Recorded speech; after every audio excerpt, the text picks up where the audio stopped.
अगर लखन शहर जाकर नौकरी कर ले तो इसकी जिंदगी संवर जाएगी। बाबूजी क्या सोच रहे हो? बस यही बेटा कि तुम शहर में नौकरी ढूंढ लो। अब ना तो अच्छी बारिश होती है और ना ही फसल का सही दाम मिलता है। अरे बाबूजी देखो, ताऊ सुबह तो बैलगाड़ी लेकर गए थे और अब नया ट्रैक्टर लेके आ रहे हैं। अरे धनीराम, धनीराम बात सुन। अरे धनीराम, हमारी खेती बाड़ी बराबर है, पैदावार भी, पर आज तुम ये अचानक से ट्रैक्टर कहाँ से ले आए? किशोर भैया, ये सब कुछ मैंने पाया है केंद्र सरकार की ई नाम वेबसाइट की मदद से। ई नाम?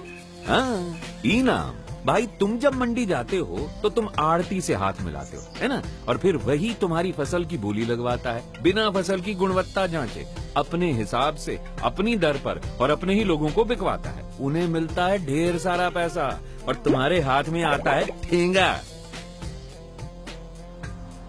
पर जब मैं मंडी जाता हूँ तो मैं मिलता हूँ उस आड़ती से जो मेरी फसल की गुणवत्ता की पहले तो जांच करवाता है और फिर उसके आधार पर मेरी फसल की कीमत तय करता है और फिर आड़ती वही कीमत ई नाम पर चढ़ाता है और फिर सुबह 10 बजे से दोपहर 2 बजे तक इसकी बोली लगवाता है। और हाँ, वो भी सिर्फ अपनी मंडी के खरीदारों में ही नहीं बल्कि पूरे हिंदुस्तान भर के खरीदार मेरी फसल की बोली लगाते हैं।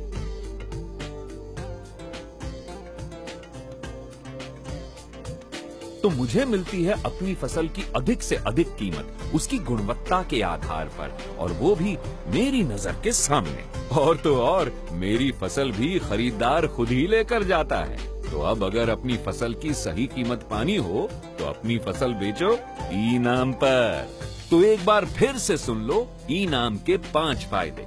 पहला, ई नाम है पूरे हिंदुस्तान में।